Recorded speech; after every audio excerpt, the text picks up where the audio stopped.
ہمارے M P اے کے جو امیدوار ہے مغیری صاحب، پاور صاحب، ان کو بھی میں جیکب آباد کے عوام سے ریکویسٹ کرتا ہوں کہ بھاری اکثریت سے میرے امیدوار کو جو ہاں سراب کو میں کیسے بھول سکتا ہوں، سراب سرکی صاحب جو ہے، اور کون رہتا علی جان بھی ہے اس کا جیکب آباد نہیں کشمیر کا ہے، نہیں جیکب آباد کا حصہ ہے، ہلکا بندیوں کے بعد جیکب آباد بھی کافی کنفیوژن پیدا ہوا ہے۔ مزاری صاحب جو ہے میرے خیال میں پورا سندھ میں سب سے نوجوان ہمارا جو نیشنل اسمبلی کی امیدوار ہے وہ مزاری صاحب ہے۔ سرکی صاحب یہاں ہی جیکب آباد کا ہے، اعجاز ہمارا جیکب آباد کا M&A کا امیدوار ہے، مغیری صاحب ہمارا جیکب آباد شہر کا امیدوار ہے، اور پمر صاحب بھی ہمارا PS3 کی گری خیروں کی امیدوار ہے۔ یہ سب میرے امیدوار ہیں،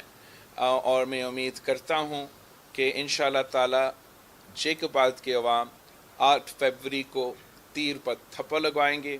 8 فروری کو تیروں کا بارش ہوگا، اور انشاءاللہ تعالی ہم نہ صرف جیکب آباد مگر پورا ناردرن سندھ کو سویپ کریں گے۔ آپ سب کا بہت شکریہ۔ شراز سوال کریں گے پہلے۔ شراز صاحب، آپ سے یہ ہے کہ آپ نے عوام کو ریلیف دینے کی بات کی ہے، خاص کر کے سبسڈیز کے حوالے سے، تو سوئی گیس کی جو گیس کی قیمتیں وہ 3 گنا بڑھ چکی ہیں حالیہ ریسنٹلی، تو کیا یہ سب پاسبل ہے کہ وہ 300 گنا جو قیمتیں ہیں ان کو کم کیا جائیں بجلی اور گیس کی؟ اور دوسرا، آپ کیونکہ وزیر خارجہ رہے ہیں تو پاک ایران کے جو تعلقات کی کشیدگی چل رہی ہے، اس میں اگر آپ حکومت میں آئے تو کیا اقدامات تو کریں گے؟ جہاں تک انرجی کی بات ہے، گیس ہو بجلی ہو، ایک مہنگائی کی وجہ سے جو قیمتیں بڑھ رہے ہیں، اور ایک کہ بحران ہے۔ میں تو جب بھی ہم وفاقی حکومت میں ہمارے اتحادیوں کے ساتھ بیٹھتا تھا، مجھے یہ بہت عجیب محسوس ہوتا تھا کہ وہ کھڑے ہو کے کہتے تھے کہ 2013 میں ہم نے لوڈ شیڈنگ ختم کر لی۔ ہمارے ہاں یہاں جیکب آباد میں لوڈ شیڈنگ نہ 2013 میں ختم ہوا نہ آج ختم ہوا۔ ہمارا اگر بجلی آتی بھی ہے، جو جتنا مہنگا وہ بل ہوتا ہے کوئی افورڈ نہیں کر سکتا۔ گیس کا بحران ہے، ہم ویسے ہی کوشش کریں گے کہ گیس کو ہم، اس لیے وفاق کا سبجیکٹ ہے کہ گیس کو پہنچائے، کیونکہ جیسے آپ نے کہا پھر قیمتوں میں اضافہ،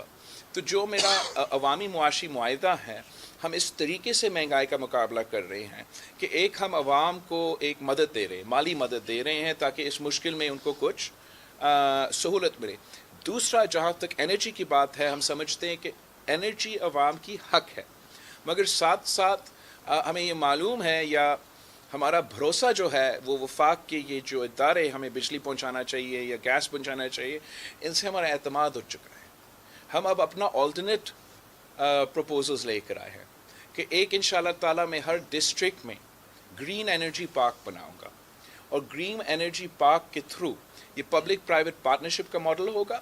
زمین حکومت کا ہوگا، پرائیویٹ سیکٹر کو ہم دعوت دیں گے کہ وہ سولر کھڑا کر دے، یا اگر ہوا ہے تو ونڈ ٹربائنز کور کر دے، اور اس سے میں کم قیمت پہ آف گریڈ